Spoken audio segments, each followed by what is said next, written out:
വിഷ്ണുശാലിനിയുടെ latest എപ്പിസോഡിൽ മഹേന്ദ്രൻ പറയുന്നുണ്ട്, ഇനി എൻ്റെ മകൻ്റെ പിന്നാലെ ഇവൾ വരാനായിട്ട് പാടില്ല, എല്ലാം ഇതോടുകൂടി അവസാനിപ്പിച്ചോളണം, മകളെ പറഞ്ഞ് നിലയ്ക്ക് നിർത്തണമെന്ന് പറയുകയാണ്. അന്നേരം ആൻ്റണി ചോദിക്കുന്നുണ്ട്, അപ്പോൾ എൻ്റെ പെങ്ങളുടെ പിന്നാലെ അവൻ നടക്കുന്നതോ അവനും ചെയ്യുന്നത് അതേ ഏർപ്പാടല്ലേ, അപ്പോൾ അവനെയും പറഞ്ഞ് നിർത്തണമെന്ന് പറയുകയാണ്. അന്നേരം മഹേന്ദ്രനാണെങ്കിൽ ഡെയ്സിയോട് പറയുന്നുണ്ട്, ദേ പെങ്കൊച്ചി പറഞ്ഞത് കേട്ടല്ലോ, ശിവനെ ഞാൻ പറഞ്ഞു നിർത്തിക്കോളാം, ഇനി അവൻ്റെ പിന്നാലെ വേണ്ട. പ്രേമം എന്ന് പറയുന്നത് നല്ലതൊക്കെ തന്നെയാണ്, പക്ഷേ അത് കീഴ്പ്പെടുത്താനായിട്ട് പറ്റില്ലെങ്കിൽ അതങ്ങ് വിട്ടേക്കണം. വെറുതെ എന്തിനാ അപ്പനെയും ആങ്ങളെയും ഒക്കെ അതിൻ്റെ പേരിൽ പരലോകത്തേക്ക് എടുക്കുന്നത്, ഇനി എന്നെ ഇങ്ങോട്ട് വരുത്തിക്കരുത് എന്ന് പറഞ്ഞിട്ട് മഹേന്ദ്രൻ വണ്ടിയിൽ കയറി പോകുന്നുണ്ട്. അന്നേരമാണെങ്കിൽ ആൻ്റണി ഡെയ്സി ഇങ്ങോട്ട് പിടിച്ച് കണ്ണം നോക്കി ഒന്ന് പൊട്ടിക്കുന്നുണ്ട്. നീ കൂടെ നിന്ന് ചതിക്കുകയായിരുന്നല്ലേടി എന്ന് പറയുകയാണ്. അപ്പോൾ ഡെയ്സി അങ്ങോട്ട് നിന്ന് കരയുകയാണ്. അന്നേരം യോഹന്നാൻ ചോദിക്കുന്നുണ്ട്, ഇത്രയ്ക്ക് നിന്ന് കരയാനായിട്ട് ആരാടി, ചത്തത് നിൻ്റെ ആരാടി, അല്ലേ ഹോസ്പിറ്റലിൽ കിടക്കുന്ന നിൻ്റെ ആരാടി എന്ന് ചോദിക്കുന്നുണ്ട്. അന്നേരം എൻ്റെ ഭർത്താവ് എന്നിങ്ങനെ ഡെയ്സി പെട്ടെന്ന് പറയുകയാണ്. എന്നിട്ട് വെറും വാക്കല്ല പറയുന്നത് എന്ന് പറഞ്ഞിട്ട് കഴുത്തിൽ കിടക്കുന്ന താലിമാല എടുത്ത് ഇങ്ങനെ കാണിക്കുന്നുണ്ട്. ഇത് വെറും മിന്ന് മാത്രമല്ല, പവിത്രമായ ഒരു ബന്ധമാണ്. പിന്നെ ഭർത്താവെന്ന് പറഞ്ഞ് വെറുതെ എൻ്റെ കഴുത്തിൽ താലി കെട്ടി എൻ്റെ പുരുഷനാണ് എന്നൊക്കെ പറയുമ്പോൾ ഇവരെല്ലാവരും അന്തം വിട്ട് നോക്കുന്നുണ്ട്. അതിനു മുന്നേ യോഹന്നാനാണെങ്കിൽ മഹേന്ദ്രനോട് പറയുന്നുണ്ട് ഡേവിസിനെ കൊണ്ട് വിവാഹം കഴിപ്പിക്കാൻ പോവുകയാണെന്ന്. അന്നേരമാണ് ഡെയ്സിയോട് അത്രയൊക്കെ പറഞ്ഞിട്ട് മഹേന്ദ്രൻ പോകുന്നത്. തുടർന്ന് ഡെയ്സി ആകെ ദേഷ്യപ്പെടുന്നുണ്ട്. അതുകൊണ്ട് ശിവനെ എന്തെങ്കിലും സംഭവിച്ചാൽ എല്ലാത്തിനും ദൃക്സാക്ഷി ഞാനാണ്, എല്ലാത്തിനും ഞാൻ കോടതി കയറ്റിക്കും, അല്ലെങ്കിൽ എന്നെ അങ്ങ് കൊന്നു കളഞ്ഞേരെ എന്ന് പറഞ്ഞിട്ട് ഡെയ്സി എല്ലാവരെയും തള്ളി മാറ്റിക്കൊണ്ട് അകത്തേക്ക് കയറി പോകുന്നുണ്ട്. അന്നേരം ആൻ്റണി ഇങ്ങനെ ചോദിക്കുകയാണ്, അപ്പോൾ അവളെന്ന് പറയുമ്പോൾ അതങ്ങനെ പെട്ടെന്ന് നമ്മൾ എടുത്തു ചാടി ഒന്നും ചെയ്യേണ്ട, ഒരേ ഒരു വഴിയുണ്ട്, ഒറ്റ വഴി എന്ന് പറഞ്ഞിട്ട് യോഹന്നാൻ എന്തോ ആലോചിച്ച് തീരുമാനിക്കുന്നുണ്ട്. അതേസമയം ശാലിനിയാണെങ്കിൽ പിന്നെ ഗോപാലകൃഷ്ണനെ വിളിച്ച് വരുത്തുന്നുണ്ട്. വഴിയിലൊരു സ്ഥലത്ത് വെച്ച് രാത്രിയാണ് ഇങ്ങനെ കാണുന്നത്. കൂടെ രാമേട്ടനും ഉണ്ട്. അന്നേരം അച്ഛനോട് സത്യമായിട്ട് കാര്യങ്ങൾ പറഞ്ഞാൽ മതി, അബൂബക്കർ എന്താണ് വിഷ്ണുവേട്ടനെ കുറിച്ച് പറഞ്ഞതെന്ന് എന്നോട് പറയണം എന്ന് പറയുമ്പോൾ അത് മോളെ ഒന്നുമില്ല എന്നൊക്കെ പറഞ്ഞ് ആദ്യം ഗോപാലകൃഷ്ണൻ ഒഴിഞ്ഞു മാറുന്നുണ്ട്. പക്ഷേ ശാലിനി വാശി പിടിച്ച് തന്നെ നിൽക്കുകയാണ്. എന്നെ അറിയിക്കാതെ വിഷ്ണുവേട്ടൻ എന്തൊക്കെയോ കാര്യങ്ങൾ നിങ്ങൾക്ക് വേണ്ടി ചെയ്ത് തന്നിട്ടുണ്ട്, അതൊന്നും ഞാൻ ഇപ്പോൾ ചോദിക്കുന്നില്ല, അബൂബക്കർ എന്താണെന്ന് പറഞ്ഞത് അത് മാത്രം എനിക്ക് അറിഞ്ഞാൽ മതി എന്ന് പറയുന്നുണ്ട്. അന്നേരം ഗോപാലകൃഷ്ണൻ ആദ്യമൊക്കെ ഒഴിഞ്ഞു മാറിയെങ്കിലും പിന്നീട് പറയുന്നുണ്ട്, അവനൊരു വാപോയ കോടാലിയാണെങ്കിലും മോൾ ഇങ്ങനെയൊക്കെ പറയുമ്പോൾ എനിക്കതിലെന്തോ ഉണ്ടെന്ന് തോന്നുന്നു എന്ന് പറയുന്നുണ്ട്. അന്നേരം എന്താണ് പറഞ്ഞതെന്ന് പറയച്ചാന്ന് ശാലിനി നിർബന്ധിക്കുമ്പോൾ ഗോപാലകൃഷ്ണൻ പറയുന്നുണ്ട്, മകൻ സ്ഥലത്തില്ലാത്ത സ്ഥിതിക്ക് മരുമകനെയാണ് ഞാൻ ലക്ഷ്യം വെച്ചിരിക്കുന്നത്, നിന്റെ മകൾ ശാലിനിയെ വിധവയാക്കും, വിഷ്ണുവിനെ ഇല്ലാതാക്കും എന്നിങ്ങനെ അബൂബക്കർ പറഞ്ഞത് ഗോപാലകൃഷ്ണൻ അവിടെ ശാലിനിയോട് പറയുകയാണ്. അന്നേരം അതിനു മുന്നേ പറയുന്നുണ്ട്, കാര്യമില്ലാത്ത കാര്യത്തിന് നീ വാശി പിടിക്കല്ലേ എന്നൊക്കെ പറയുമ്പോൾ കാര്യമില്ലാത്ത കാര്യമോ, കാണാതായിരിക്കുന്നത് എൻ്റെ ഭർത്താവ് തന്നെയാണ്, നഷ്ടങ്ങൾ ഉണ്ടായിരിക്കുന്നത് എനിക്ക് മാത്രമാണെന്നൊക്കെ ശാലിനി പറയുമ്പോഴാണ് അവസാനം ഗോപാലകൃഷ്ണൻ ഇതൊക്കെ തുറന്ന് പറയുന്നത്. അന്നേരം അപ്പോൾ ശാലിനി പറയുന്നുണ്ട്, വിഷ്ണുവേട്ടനെ കാണാതായിരിക്കുന്നതിന് പിന്നിൽ അബൂബക്കർ തന്നെയാണെന്ന് പറയുമ്പോൾ അവൻ വെറുതെ വാക്കാലെ പറഞ്ഞെന്നല്ല, തെളിവൊന്നും ഇല്ലെന്ന് പറയുകയാണ്. ഇല്ലല്ലോ എന്ന്. ഇതിൻ്റെ തെളിവില്ലെങ്കിൽ നമ്മൾ ഉണ്ടാക്കണം, അച്ഛൻ ഇങ്ങനെ ഇതെല്ലാം വെച്ച് ഒരു റിട്ടേൺ കംപ്ലൈൻറ്റ് എനിക്ക് എഴുതി തരണം, ബാക്കി കാര്യങ്ങൾ ഞാൻ നോക്കിക്കൊള്ളാം, എന്താ ചെയ്യാൻ ബുദ്ധിമുട്ടുണ്ടോ എന്ന് ചോദിക്കുക. അന്നേരം ഒരു ബുദ്ധിമുട്ടുമില്ല, മോള് പറയുന്നത് എന്താണെന്ന് വെച്ചാൽ അച്ഛൻ ചെയ്യാമെന്നിങ്ങനെ ഗോപാലകൃഷ്ണൻ പറയുന്നുണ്ട്. ഈ സമയം അവിടെ ഭാമയാണെങ്കിൽ ആകെ വിഷമിച്ചിരിക്കുകയാണ്. ശ്യാമയാണെങ്കിൽ വെള്ളമൊക്കെ കൊണ്ടുവന്ന് കൊടുക്കുന്നുണ്ട്, പക്ഷെ കുടിക്കുന്നില്ല, എനിക്ക് വേണ്ടാന്നും പറഞ്ഞാൽ നീക്കി മാറ്റുകയാണ്. പൊന്നിയും രാഘവൻ നായരും ഒക്കെ അടുത്തുണ്ട്. എന്നിട്ട് ശാരദാമ്മ അടുത്തേക്ക് വരുന്നുണ്ട്. എന്നിട്ട് എന്താണെന്ന് ചോദിക്കുമ്പോൾ സത്യാമൃതത്തുള്ളി വെള്ളം പോലും കുടിക്കുന്നില്ല എന്ന് പറയുകയാണ്. തുടർന്ന് ശാരദാമ്മ അത് വാങ്ങിയിട്ട് ഭാമയ്ക്ക് നേരെ നീട്ടുന്നുണ്ട്. രാവിലെ മുതൽ ഇന്നലെ മുതൽ ഒന്നും കഴിച്ചില്ലല്ലോ, വെള്ളമെങ്കിലും കുടിക്കുമെന്ന് പറയുമ്പോൾ ശാരദാമ്മ, എൻ്റെ മകനെ എനിക്കൊന്ന് കണ്ടാൽ മാത്രം മതി, അവൻ വന്നോട്ടെ, അവൻ എവിടെ പോയാൽ വന്നു കഴിഞ്ഞാൽ ഞാൻ എന്ത് വേണോ ചെയ്യാമെന്നും പറഞ്ഞ് ഭാമ ആകെ അങ്ങ് സങ്കടപ്പെട്ട് കരച്ചിൽ തന്നെയാണ്. അതിനുശേഷം രാഘവൻ നായർ ഇങ്ങനെ ഉമ്മറത്തേക്ക് വന്നിരിക്കുന്നുണ്ട്. അപ്പോൾ ശാലിനിയുടെ വണ്ടിയുടെ മുറ്റത്ത് വന്ന് നിൽക്കുകയാണ്. അന്നേരം വണ്ടി നിർത്തിയിട്ടും ഇറങ്ങുന്നില്ല. ശാലിനി ഇങ്ങനെ ആകെ വിഷമിച്ച് കരഞ്ഞൊക്കെ ഇരിക്കുകയാണ്. അന്നേരം രാമേട്ടൻ പറയുന്നുണ്ട്, മോളെ വീടെത്തി. അന്നേരം എനിക്കറിയാം രാമേട്ട, പക്ഷേ അവിടെയുള്ളവരെല്ലാം എൻ്റെ പിന്നെ ഉത്തരത്തിനായി പ്രതീക്ഷിച്ച് നിൽക്കുകയാണ്, അവരോടൊക്കെ ഞാൻ എന്താ പറയുക എന്നുള്ളത്. അന്നേരം അവർക്കെല്ലാം മോളിൽ വലിയ പ്രതീക്ഷയാണ്, മോളുടെ മറുപടി അവർക്ക് ആശ്വാസം പകരുമെങ്കിൽ അത് ചെയ്യുക തന്നെ വേണം, വിഷ്ണുകുഞ്ഞ് എന്തെങ്കിലും കാര്യത്തിന് പോയതായിരിക്കും, തിരിച്ചുടനെ വരും എന്നൊക്കെ രാമേട്ടൻ പറയുന്നുണ്ട്. അതിനുശേഷം ശാലിനി വളരെ സങ്കടപ്പെട്ട് തന്നെ കാറിൽ നിന്ന് ഇറങ്ങിയിട്ട് ഇങ്ങനെ അകത്തേക്ക് കയറുകയാണ്. അന്നേരം രാഘവൻ നായർ വളരെ പ്രതീക്ഷയോട് ശാലിനി നോക്കുന്നുണ്ട്. പക്ഷേ ശാലിനിയുടെ മുഖത്തെ ആ ഒരു വിഷമം കാണുമ്പോൾ രാഘവൻ നായർക്ക് മനസ്സിലാവുന്നുണ്ട് വിഷ്ണുവിനെക്കുറിച്ച് ഒരു വിവരവും കിട്ടിയില്ല എന്ന്. അന്നേരം അച്ഛാന്നും പറഞ്ഞ് ശാലിനി ഇങ്ങനെ മുന്നിച്ച് നിൽക്കുമ്പോൾ ഞാനൊന്നും ചോദിക്കുന്നില്ല മോളെ, എന്തെങ്കിലും ചോദിച്ച് നിൻ്റെ സങ്കടം കൂടി എന്തിനാ കാണുന്നതെന്ന് പറഞ്ഞിട്ട് രാഘവൻ നായർ പതിയെ വടിയും കുത്തിപ്പിടിച്ച് അങ്ങ് റൂമിലേക്ക് പോവുകയാണ്. തുടർന്ന് ശാരദാമ്മ അപ്പോഴത്തേക്ക് അങ്ങോട്ടത്തേക്ക് വരുന്നുണ്ട്. സത്യാമ്മ അതിൽ വെള്ളം പോലും കുടിച്ചിട്ടില്ല, നീ അങ്ങോട്ടത്തേക്ക് ഒന്ന് ചെന്ന് നോക്ക് എന്ന് പറയുകയാണ്. അന്നേരം ചെല്ലാം, പക്ഷേ ഞാൻ എന്ത് പറഞ്ഞ് സമാധാനിപ്പിക്കുമെന്ന് പറയുന്നുണ്ട്. അന്നേരം ഇതിനൊക്കെ എങ്ങനെയാണ് ഒരു പരിഹാരം കാണുന്നതെന്നിങ്ങനെ ശരദാമ്മ പറയുമ്പോൾ, പരിഹാരത്തിനായിട്ട് വിഷ്ണുവേട്ടൻ തിരികെ വരണം, അല്ലാതെ വേറൊന്നും ചെയ്യാനില്ല. അമ്മ വന്നേന്ന് വിളിച്ചിട്ട് ശാലിനി അങ്ങ് മുകളിലേക്ക് കയറി പോകുന്നുണ്ട്. ശാരദാമ്മയെ ചോദിക്കാനാണ് വിളിക്കുന്നത്. ശാരദാമ്മയും പിന്നാലെ പോകുന്നുണ്ട്. ഇതേസമയം ഹോസ്പിറ്റൽ റൂമിൽ കിടക്കുന്ന ശിവനെ കാണിക്കുന്നുണ്ട്. അതിനുശേഷം രാത്രി മഹേന്ദ്രനാണെങ്കിൽ തിരികെ വീട്ടിലേക്ക് വരുമ്പോൾ നിർമ്മല പുറകെ കിടന്ന് ചോദിക്കുകയാണ്, എങ്ങനെയുണ്ട് ശിവൻ, എങ്ങനെയുണ്ട്, കുഴപ്പമൊന്നുമില്ലല്ലോ എന്ന് ചോദിക്കുകയാണ്. ആദ്യം മഹേന്ദ്രൻ ഒന്നും പറയുന്നില്ല, പക്ഷെ പിന്നീട് പറയുന്നുണ്ട്. പിന്നെ അവനെ അങ്ങനെ കാണിക്കത്തൊന്നുമില്ല, അവന് നാളെ ചെറിയൊരു ഓപ്പറേഷൻ ഉണ്ട്, അവൻ്റെ ഹാർട്ടിൻ്റെ വാൽവിന് ചെറിയൊരു പ്രോബ്ലം ഉണ്ട്, അപ്പോൾ സർജറിയിലൂടെ മാത്രമേ നീക്കാൻ കഴിയൂ എന്ന് പറയുകയാണ്. അന്നേരം അപ്പോൾ പിന്നെ എൻ്റെ കുഞ്ഞിൻ്റെ അടുത്ത് ഞാൻ വേണ്ടേ എന്നും പറഞ്ഞ് നിർമ്മല ആകെ കരച്ചിലാണ്. അന്നേരം അവിടത്തേക്ക് ആരെ അടുപ്പിക്കത്ത് പോലും ഇല്ല. എനിക്കും കയറി കാണണമെന്നുണ്ടായിരുന്നു, പക്ഷേ കാണാനായിട്ട് അവർ സമ്മതിച്ചില്ല. അത്രയ്ക്ക് കെയറോട് കൂടിയാണ് നോക്കുന്നത്. വേറെ ഏത് ഹോസ്പിറ്റലിൽ വേണോ ഞാൻ കൊണ്ടുപോകാമെന്ന് പറഞ്ഞപ്പോൾ ഡോക്ടർ പറഞ്ഞത് എന്താണെന്ന് അറിയാമോ? ഡോക്ടർമാരുടെയൊക്കെ കൈയൊക്കെ നിയന്ത്രിക്കുന്ന ഒരു ശക്തിയാണ്, ആ ശക്തി ഈശ്വരനാണ്. അപ്പോൾ നിങ്ങൾ പ്രാർത്ഥിക്കാമെന്ന് മാത്രമേ പറഞ്ഞുള്ളൂ. അപ്പോൾ നീ പ്രാർത്ഥിക്കുക, അവൻ്റെ പെറ്റ തള്ളയാണ്, നിൻ്റെ പ്രാർത്ഥനയ്ക്ക് വിലയുണ്ട്, ഏത് ഈശ്വരന്മാരും കേൾക്കും, അതുകൊണ്ട് നീ അതുപോലെ ചെയ്യാമെന്ന് പറയുന്നുണ്ട്. അന്നേരം നിർമ്മല ആകെ കരഞ്ഞ് ബഹളമാണ്. പക്ഷേ മഹേന്ദ്രൻ സമാധാനിപ്പിക്കുകയൊക്കെ ചെയ്യുന്നുണ്ട്.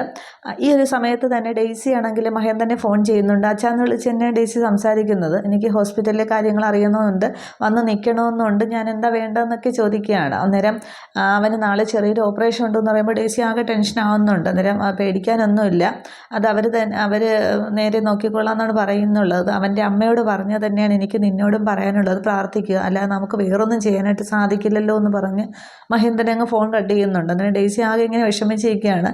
ഡെയ്സിയുടെ നിർമ്മലയിൽ ഇരുന്ന് അങ്ങ് കരയുകയാണ്. മഹേന്ദ്രനെ ആശ്വസിപ്പിക്കുന്നുണ്ട്. തുടർന്ന് ശാലിനിയാണെങ്കിൽ ശാരദാമ്മയോട് സംസാരിക്കുന്നുണ്ട്. ചിലരൊക്കെ പറയുന്നു വിഷ്ണുവേട്ടനെ ആരൊക്കെ തട്ടിക്കൊണ്ടുപോയതാണ്, ചിലർ പറയുന്നു വിഷ്ണുവേട്ടൻ മാറി നിൽക്കുന്നതാണ്, എവിടേക്ക് പോയി അന്വേഷിക്കാനാണ്, എന്തൊക്കെയാണ് അമ്മ ഇതിനെ കുറിച്ചുള്ള പരിഹാരം എന്നൊക്കെ പറയുമ്പോൾ, മോൾക്ക് അറിയാവുന്നതല്ലേ എനിക്കും അറിയാവൂ, അല്ലാതെ ഞാനെന്ത് പറയാനാണെന്ന് ഇങ്ങനെ ശാരദാമ്മ ചോദിക്കുന്നുണ്ട്. അന്നേരം അറിയാം, അമ്മയ്ക്കും അച്ഛനും രഹസ്യങ്ങൾ അറിയാം. അന്ന് പിന്നെ അമ്മയ്ക്കും അച്ഛനും മാത്രമായിട്ടുള്ള രഹസ്യങ്ങൾ അറിയാതെ വിഷ്ണുവേട്ടനും അറിയാം. നസീറിൻ്റെ കൊലപാതകവുമായി ബന്ധപ്പെട്ട് എന്തൊക്കെയോ അവിടെ സംഭവിച്ചിട്ടുണ്ട്.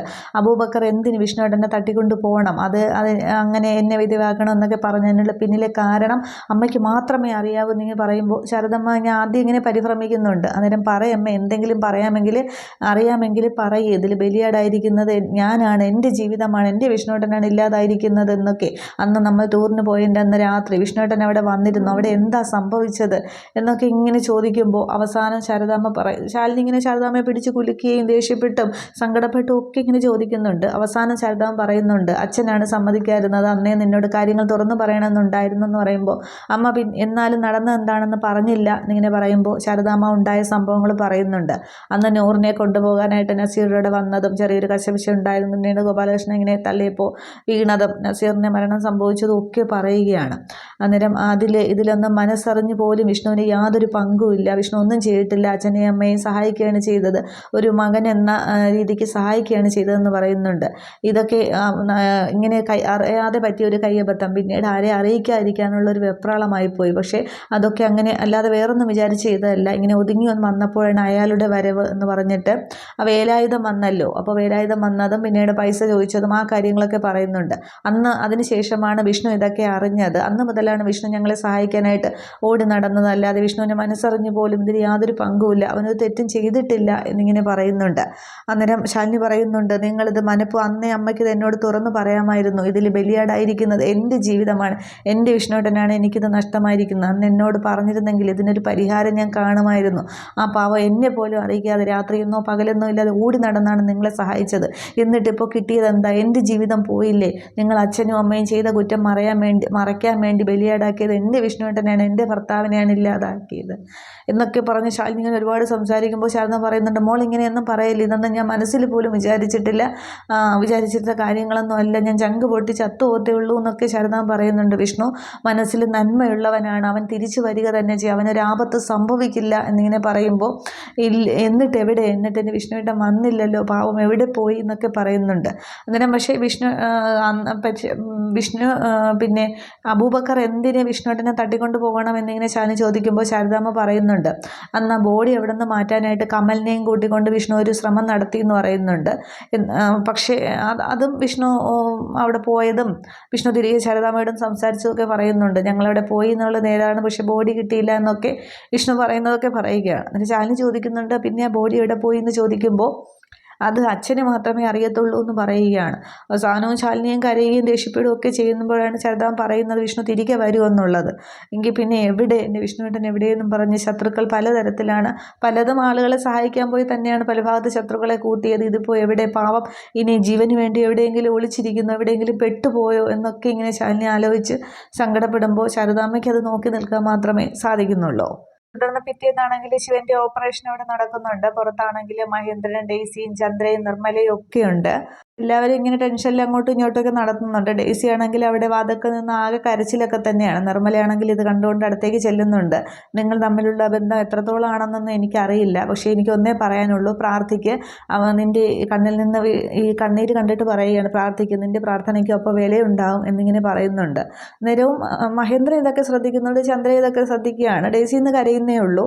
ഈ സമയത്ത് ഓപ്പറേഷൻ കഴിഞ്ഞിട്ട് ഡോക്ടർ ഇറങ്ങി വരുന്നുണ്ട്. എന്നിട്ട് പറയുന്നുണ്ട്, ഓപ്പറേഷൻ സക്സസ് ആയിരുന്നു, നിങ്ങളെ എല്ലാവരുടെയും പ്രാർത്ഥന പോലെ തന്നെ, കുഴപ്പമൊന്നുമില്ല എന്ന് പറയുകയാണ്. അന്നേരം എല്ലാവർക്കും അങ്ങ് സന്തോഷമാവുന്നുണ്ട്. ഇനി ബാക്കി കാര്യങ്ങൾ ശിവനെ കൊണ്ട് ചെയ്യിപ്പിക്കേണ്ടത് മഹേന്ദ്രനാണ് എന്നിങ്ങനെ പറയുന്നുണ്ട്. പക്ഷേ ശിവന് ഈ ഒരു ഇത് മാത്രമല്ല, വേറെ എന്തൊക്കെയോ ആന്തരിക അവയവങ്ങൾക്ക് ഒരുപാട് എന്തൊക്കെയോ പ്രശ്നങ്ങളൊക്കെ ഉണ്ട്.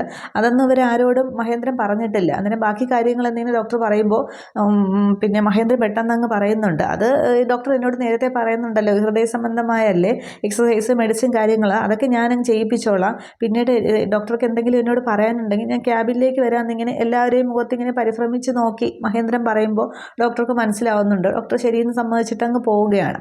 തുടർന്ന് ഡെയ്സി ആണെങ്കിൽ ആ കണ്ണാടി കൂടി ആ ശിവനെ ഇങ്ങനെ നോക്കുകയാണ്. അന്നേരം മഹേന്ദ്രൻ പറയുന്നുണ്ട്, ഡെയ്സി, നിങ്ങൾ തമ്മിലുള്ള ബന്ധം ഇത് ഉറച്ചതാണെന്നൊക്കെ എനിക്ക് മനസ്സിലാവും, പക്ഷേ നിൻ്റെ വീട്ടുകാർക്ക് ഇതിന് യാതൊരു സമ്മതവും കാണില്ല. ഇതൊന്നും കാണാനുള്ളത് നിൻ്റെ വീട്ടുകാർക്കില്ല. പിന്നെ എന്നും ശത്രുതയൊക്കെ ഉള്ള കുടുംബമായിട്ട് അടിയും വഴക്കുമായിട്ട് ഒരു ബന്ധം കൊണ്ടുപോകാൻ എനിക്ക് ഉദ്ദേശമില്ല. എത്ര നാളത് മുന്നോട്ട് പോവുക, അതുകൊണ്ട് മറക്കാൻ പറ്റുന്നതാണെങ്കിൽ അങ്ങ് മറന്നു തരാം എന്നിങ്ങനെ മഹേന്ദ്രൻ വിഷമിച്ച് തന്നെയാണ് പറയുന്നത്. അതിന് ഡെയ്സി നിന്നും കരയുന്നു. ഡെയ്സി പറയുകയാണ്, അങ്ങനെ ശിവനെ എനിക്ക് പെട്ടെന്ന് മറക്കാനൊന്നും സാധിക്കില്ല, അതിന് കാരണം എന്ന് പറഞ്ഞിട്ട് ഡെയ്സി തൻ്റെ കഴുത്തിലെ താലി ഇങ്ങനെ എടുത്ത് കാണിക്കുന്നുണ്ട്. ശിവൻ കെട്ടിയ താലിയാണിത്, അതുകൊണ്ട് ശിവനെ പിന്നെ വിട്ടുപോകാനായിട്ട് എനിക്ക് ഒരിക്കലും സാധിക്കില്ല എന്നിങ്ങനെ പറയുമ്പോൾ, ശിവൻ കെട്ടിയ താലിയോ എന്നിങ്ങനെ നിർമ്മല ചോദിക്കുകയാണ്. ചന്ദ്രയും മഹേന്ദ്രനും ഒക്കെ അന്തം വിട്ട് നിൽക്കുകയാണ്. അന്നേരം അതെ, ഇത് തന്നെ ശിവൻ എൻ്റെ കഴുത്തിൽ കെട്ടിയ താലിയാണ്, അതുകൊണ്ട് ശിവനെ ഉപേക്ഷിച്ച് ഒരിക്കലും ഞാൻ പോകില്ല എന്ന് പറഞ്ഞിട്ട് അവർ അങ്ങ് അപ്പുറത്തേക്ക് പോയി മാറി നിന്ന് ഒറ്റയ്ക്കും കരയുകയാണ്. അന്നേരം നിർമ്മല പെട്ടെന്ന് മഹേട്ടാ ശിവൻ എന്നിങ്ങനെ പറയുമ്പോൾ മഹേന്ദ്രൻ ഇങ്ങനെ ആലോചിച്ച് നിൽക്കുന്നേ ഉള്ളൂ. ഡെയ്സി അപ്പുറത്ത് മാറി നിന്നങ്ങ് കരയുകയും ചെയ്യുന്നുണ്ട്. ഓപ്പറേഷനൊക്കെ കഴിഞ്ഞ് ഇങ്ങനെ കിടക്കുന്ന ഓക്സിജൻ മാസ്ക് ഒക്കെ വെച്ച് കിടക്കുന്ന ശിവനെയും കാണിക്കുന്നുണ്ട്. ഈ സമയം ശാലിനി ആണെങ്കിൽ അവിടെ കളക്ട്രേറ്റിലുണ്ട്. ആകെ ആലോചിച്ച് ക്യാബിനിലൂടെ അങ്ങോട്ടും ഇങ്ങോട്ടും നടക്കുന്നുണ്ട്. അനുപല്ലവി വെളിയിൽ നിന്ന് ഫോൺ ചെയ്യുകയാണ്, മാഡത്തിന് ഇന്ന് അർജൻറ്റായിട്ട് മീറ്റിംഗ് ഒക്കെ ഉണ്ട് എന്നൊക്കെ പറഞ്ഞുകൊണ്ട് നിൽക്കുമ്പോൾ കമലം ബൈക്കിൽ വരുന്നുണ്ട്. എനിക്ക് ശാലിനി മാഡത്തെ ഒന്ന് കാണണം എന്നിങ്ങനെ അനുപല്ലവിയോട് പറയുകയാണ്. അന്നേരം മീറ്റിംഗ് ഒക്കെ ഉണ്ട് മാഡം, വീഡിയോ കോൺഫറൻസിലായിരുന്നു, എന്തെങ്കിലും പറയാനുണ്ടെങ്കിൽ ഞാൻ പറഞ്ഞാൽ മതിയോ എന്ന് ചോദിക്കുകയാണ്. നേരിട്ട് പറയാനുള്ള കാര്യം ആണെന്ന് പറയുമ്പോൾ ഞാൻ വിളിച്ച് നോക്കട്ടെ എന്ന് പറഞ്ഞിട്ട് മുറ്റത്ത് നിന്ന് തന്നെ അനുപല്ലവി ശാലിനിയെ ഫോൺ ചെയ്യുകയാണ്. കമലം കാണാൻ വന്നിട്ടുണ്ടെന്ന് പറയുമ്പോൾ കയറ്റി വിടുക, പിന്നെ വേറെ ആരെയും അകത്തേക്ക് കയറ്റി വിടണ്ട, ഒരു ഫോൺ കോൾ പോലും കണക്ട് ചെയ്യണ്ട എന്നിങ്ങനെ പറയുകയാണ്. തുടർന്ന് അനുപല്ലവി പറയുന്നുണ്ട് കമലിനോട് അകത്തേക്ക് ചെല്ലാനായിട്ട്. ഏട്ടത്തിമ്മയെന്ന് വിളിച്ചുകൊണ്ട് കമലിനാണെങ്കിൽ അകത്തേക്ക് വരുന്നുണ്ട്. എന്നിട്ട് ശാലിനി ഇങ്ങനെ ആദ്യം ഗൗരവത്തിൽ സംസാരിക്കുന്നുണ്ട്. ഒറ്റ ഫോൺ കോളിൽ നീ അകത്താണ്, നസീറിനെ കൊന്നത് നീ അല്ലേ എന്നിങ്ങനെ ചോദിക്കുകയാണ്. അന്നേരം ഞാനൊന്നും അല്ല എന്ന് പറയുകയാണ്. അന്നേരം നീ അല്ലെങ്കിൽ നിൻ്റെ ആശാൻ എന്നിങ്ങനെ പറയുന്നുണ്ട്. അന്നേരം ഞാൻ സത്യമാണ് പറയുന്നത്, ഞങ്ങൾക്ക് അതുമായിട്ട് യാതൊരു ബന്ധവും ഇല്ല എന്ന് പറയുന്നുണ്ട്. അന്നേരം എങ്കിൽ പിന്നെ നീ എന്തിനാണ് അവിടെ ബോഡി മാറ്റാനായിട്ട് പോയതെന്ന് ചോദിക്കുന്നുണ്ട്. അന്നേരം അത് ഏട്ടത്തിയമ്മയ്ക്ക് വേണ്ടിയാണെന്ന് പറയുന്നുണ്ട്. വേലായുധൻ സത്യങ്ങൾ വെളിയിൽ പുറത്ത് പറഞ്ഞാൽ ഏട്ടത്തിയമ്മയുടെ ജോലിയെ ബാധിക്കുമെന്ന് ആശാൻ പറഞ്ഞു, അതുകൊണ്ടാണ് ഞങ്ങളിവിടെ പോയത്, അവിടെ എന്താണ് ഉണ്ടായതെന്ന് സത്യം മൊത്തത്തിൽ പറയാമെന്ന് പറഞ്ഞിട്ട് കമലം പറയുന്നുണ്ട്. അവിടെ ചെന്നവർ മൊത്തം നോക്കി, പക്ഷേ കിട്ടിയില്ല. ആ സമയത്ത് 2-3 പോലീസുകാർ വന്നപ്പോൾ ഇവർ ഈ ആയുധങ്ങളും ഒക്കെ ആയിട്ട് പോയ കാര്യം പറയുന്നുണ്ട്. അല്ലാതെ വേറൊന്നിനും വേണ്ടിയില്ല, എനിക്കും ആശാനും അതുമായിട്ട് യാതൊരു ബന്ധവും ഇല്ല എന്ന് പറയുന്നൊന്ന് വിശ്വസിക്കുമെന്ന് പറയുകയാണ്.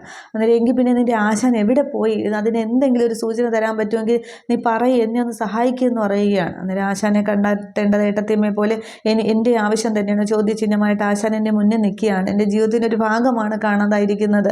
എന്തെങ്കിലും ഒരു ആശാനെക്കുറിച്ച് അറിയുകയാണെങ്കിൽ ഏട്ടത്തിയമ്മയെ ഞാൻ സഹായിക്കാം, അല്ലാതെ എനിക്കിതിലൊന്നും യാതൊരു പങ്കുമില്ല എന്ന് പറഞ്ഞിട്ട് ആകെ വിഷമിച്ച് കമലിനങ്ങ് പോകുന്നുണ്ട്. അന്നേരം ശാലിനി ഇങ്ങനെ ആകെ വിഷമിച്ച് നിൽക്കുകയാണ്. ഈശ്വര, ഒരു തെറ്റും ചെയ്തിട്ടുമില്ല, എന്നിട്ട് ഇപ്പോൾ കാണാനുമില്ല, ഞാൻ എവിടെ പോയാണ് ഭഗവാനെ എൻ്റെ വിഷ്ണുവേട്ടനെ കണ്ടുപിടിക്കേണ്ടത്, ഇനി എവിടെ പോയി നിൽക്കുന്നോ എന്തോ എന്നൊക്കെ പറഞ്ഞ് ശാലിനിയെ വിഷമിച്ച് നിൽക്കുന്നുണ്ട്. ഈ സമയം അവിടെ സത്യഭാമയുടെ വീട്ടിലാണെങ്കിൽ ഭാമ ഇങ്ങനെ ബോധമില്ലാതെ ഇങ്ങനെ കട്ടിൽ ക്ഷീണിച്ച അവസ്ഥയിൽ ഇങ്ങനെ കിടക്കുകയാണ്. ഡോക്ടർ വന്നിട്ടുണ്ട് നോക്കാനൊക്കെ ആയിട്ട്. ശ്യാമയുണ്ട്, പൊന്നിയുണ്ട്, പപ്പിയും സത്യയും ഒക്കെ ഉണ്ട്, ശാരദാമ്മയൊക്കെ ഉണ്ട്. ഡോക്ടർ പരിശോധിക്കുകയൊക്കെ ചെയ്യുന്നുണ്ട്. പക്ഷേ സത്യഭാമയ്ക്ക് അന്നേരം ഓർമ്മയൊന്നുമില്ല, അങ്ങ് മയക്കമൊന്നുമില്ല കിടക്കുകയാണ്. ഡോക്ടർ പരിശോധിച്ച ശേഷം പരിശോധിക്കുന്നുണ്ട് അവിടെ. ഈ സമയത്ത് രാഘവൻ നായർക്കാണെങ്കിൽ ഹാളിലിരിക്കുകയാണ്. പിള്ള കൊണ്ടുവന്ന് ഗുളി കൊടുക്കുമ്പോൾ ഗുളിയോ എനിക്കൊന്നും വേണ്ട, താൻ തന്നെ തിന്നോ എന്നൊക്കെ പറഞ്ഞ് കളിയാക്കുകയാണ്.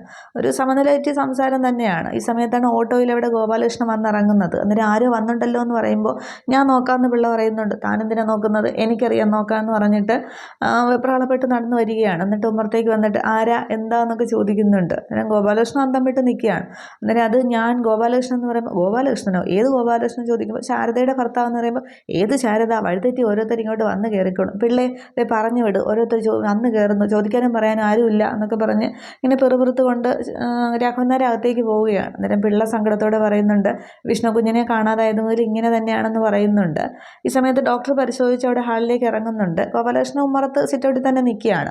അന്നേരം എന്നിട്ട് ശാരദാമ്മയോട് പറയുന്നുണ്ട് ഇത് ചിലപ്പോൾ മനസ്സിന് ചെറിയൊരു ഇതുണ്ട്, ശരീരത്തിന് ബുദ്ധിമുട്ടൊന്നുമില്ല, മനസ്സിന് കുറേ അസ്വസ്ഥതയുണ്ട്, ചിലപ്പോൾ ഇങ്ങനെ തന്നെ കുറേ നാൾ കിടക്കും, പിന്നെ സ്ട്രോക്ക് വന്ന പോലെയുള്ള ബുദ്ധിമുട്ടൊന്നും ഉണ്ടാവില്ല, ചിലപ്പോൾ പെട്ടെന്ന് റിക്കവർ ആവുന്നതേ ഉള്ളൂ, മരുന്നൊക്കെ കൊടുത്താൽ മതി എന്ന് പറയുന്നുണ്ട്. അന്നേരം പെട്ടെന്ന് രാഘവൻ നായർ ചോദിക്കുകയാണ് അവൾ ചത്തുപോവോ ഡോക്ടറെ എന്ന്. അന്നേരം ശരി രാഘവേട്ട ഇങ്ങനെയൊക്കെയാണോ എന്ന് ചോദിക്കുമ്പോൾ അല്ല, മരണം നടക്കുന്ന വീടാണെങ്കിൽ ആളുകളൊക്കെ വിളിക്കണം, കുറച്ച് ആൾക്കാരോടൊക്കെ പറയാനൊക്കെ ഉണ്ട്, അപ്പോൾ നേരത്തെ അറിയിക്കാമല്ലോ എന്നൊക്കെ പറഞ്ഞ് രാഘവൻ നായർ സംസാരിക്കുകയാണ്. അന്നേരം രാഘവേട്ടാന്നൊക്കെ ശാരദാമ്മ വിളിക്കുന്നുണ്ട്. പിന്നെ അല്ലാതെ ആളുകളൊക്കെ അറിയിക്കണ്ടേ, പിള്ളേ താനിങ്ങോട്ട് വന്നേ, വിഷ്ണുവിനെ ഇങ്ങോട്ട് വിളിച്ചേ, കുളിച്ച് റെഡി ആവാൻ പറയുന്നുണ്ട്. അന്നേരം അവൻ എവിടെയൊന്നും കണ്ടില്ലല്ലോ, ഇനി അമ്മയ്ക്ക് ബലിയിടാനും അവന് സമയമില്ലാതെ അവൻ പോയോ, പിള്ളേ താനിങ്ങോട്ട് വന്നേ, വിളിക്കേണ്ട ഒരു ലിസ്റ്റൊക്കെ ഉണ്ട്, സാധനങ്ങളൊക്കെ വാങ്ങിക്കണം, താനിങ്ങോട്ട് വന്നേന്നൊക്കെ വിളിച്ചുകൊണ്ട് പിള്ളയെ വിളിച്ചിട്ട് രാഘവൻ നായർ അകത്തേക്ക് പോവുകയാണ്. പിള്ള വിഷമത്തോടെ കൂടെ പോകുന്നുണ്ട്. ഡോക്ടർ പറയുന്നുണ്ട് രാഘവൻ സാറിൻ്റെ ഡിപ്രഷൻ തന്നെയാണ്, മനസ്സിന് ഡിപ്രഷൻ തന്നെയാണ്, മനസ്സ് കൈവിട്ടു പോയാൽ പിന്നെ ചെയ്യാൻ പറ്റില്ല, തന്ന മരുന്നൊക്കെ കൊടുത്താൽ മതി, വേറെ പ്രശ്നമൊന്നും സൂക്ഷിച്ചാൽ മതി എന്ന് പറഞ്ഞിട്ട് ഡോക്ടർ ഇറങ്ങുന്നുണ്ട്. അന്നേരമാണ് ഉമ്മറത്ത് വയ്ക്കുന്ന ഗോപാലകൃഷ്ണനെ പെട്ടെന്ന് ശാരദാമ്മ കാണുന്നത്. അന്നേരം ഉമ്മറത്തേക്ക് വന്നിട്ട് ഗോപാലേട്ടൻ എപ്പോൾ ഒന്നും ചോദിക്കും, കുറച്ച് നേരമായി, സത്യാമ്മയുടെ അവസ്ഥ വളരെ മോശമാണെന്ന് പറയുമ്പോൾ രാഘവൻ നായരും അങ്ങനെ തന്നെയാണല്ലോ, എന്നെ കണ്ടിട്ട് തിരിച്ചറിഞ്ഞു പോലും ഇല്ല എന്നിങ്ങനെ ഗോപാലകൃഷ്ണൻ പറയുന്നുണ്ട്. നീ വീട്ടിലേക്ക് വരുന്നില്ലേന്ന് ചോദിക്കുമ്പോൾ ഇങ്ങനെ എല്ലാവരും ഇങ്ങനെ ഒരു അവസ്ഥയിൽ ഞാൻ എങ്ങനെയാണ് വരിക, ഗോപാലേട്ടൻ അകത്തേക്ക് വന്നേ, കാര്യങ്ങൾ പറയാനുണ്ടെന്ന് പറയുന്നുണ്ട്, ഇവിടുത്തെ അവസ്ഥ ഇതുപോലെയൊക്കെ തന്നെയാണ് പിന്നെ എന്ന് പറഞ്ഞിട്ട് ശാരദാമ്മ ഇങ്ങനെ ഗോപാലകൃഷ്ണനെ നോക്കുകയാണ്. ഇത്രയുമേ എപ്പിസോഡ് അവസാനിക്കുന്നുള്ളൂ. പക്ഷെ അതിനുശേഷം ശാരദാമ്മ പറയും ശാലിനിയോട് ഇങ്ങനെ സത്യങ്ങളൊക്കെ തുറന്ന് പറഞ്ഞു എന്നുള്ളത്, നസീറിൻ്റെ കാര്യമൊക്കെ. പിന്നെ ഇനി വിഷ്ണുവിനെ എങ്ങനെ കണ്ടുപിടിക്കും എന്നുള്ളത് അവിടെ കാണിക്കുന്നില്ല. ശിവൻ്റെ ആരോഗ്യസ്ഥിതിയിൽ വലിയ മെച്ചമൊന്നും കാണുന്നില്ല. പക്ഷേ ഈ ഒരു ഓപ്പറേഷൻ സക്സസ് ആയി എന്നുള്ള കാണിക്കുന്നുണ്ട്. പിന്നീട് ശിവന് എന്തൊക്കെയോ പ്രോബ്ലങ്ങളൊക്കെ ഉണ്ട്, അതൊക്കെ ഇനി വഴിയറിയാം. വിഷ്ണുവിൻ്റെ ഒരു ഇതും കാണിച്ചിട്ടില്ല എവിടെയാണ് എന്താണ് എന്നുള്ളതൊക്കെ, അതൊക്കെ വഴി അറിയുമായിരിക്കും. Okay, thank you.